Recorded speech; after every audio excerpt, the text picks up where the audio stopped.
د ښځې کم وخت کوروالي ته زړه کیږي دې باره کې پوره معلومات در کوم. نو که غواړئ چې تاسو هم د دې نه خبر شئ نو دا ویډیو له سره تر اخره پورې وګورئ او که زموږ چینل باندې نوي زموږ چینل هم سبسکرایب کړئ چې زموږ نورې هم ویډیوګانې تاسو پورې ورسي. زموږ نن ویډیو په دې باره کې را چې ښځه په کم وخت کې په ګرمي کې وي او په کم وخت کې کوروالي ته زړه کیږي چې هغې سره د کوروالی وکړلی شي.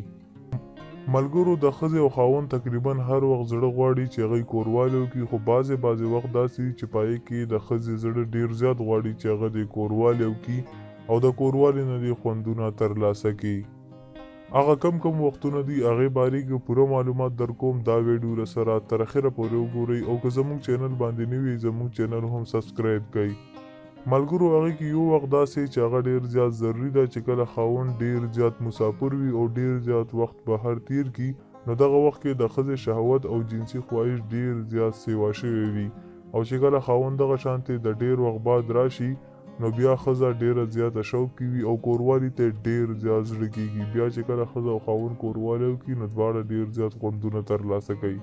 دویم هغه وخت وي چې کله د ښځې د حیض بیماري راشي او د حیض بیماري ختمه شي. چې کله د ښځې د حیض بیماري ختمه شي په دغه وخت کې هم د ښځې جنسي خواهش ډېر زیات سیوا وي او کوروالي ته ډېر زیات زړه کیږي.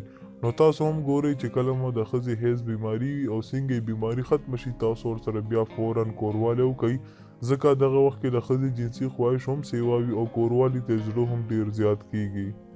دریم هغه وخت وي چې کله خاوند خپلې ښځې له څه تحفه راوړي او ښځه د دغې تحفې نه نه وي خبر نو چې کله وله ناګهانه خاوند تحفه ورکړي نو په دې باندې ښځه ډېره زیاته خوشحاله شي او بیا یې کوروالي ته ډېر زیات زړه کیږي.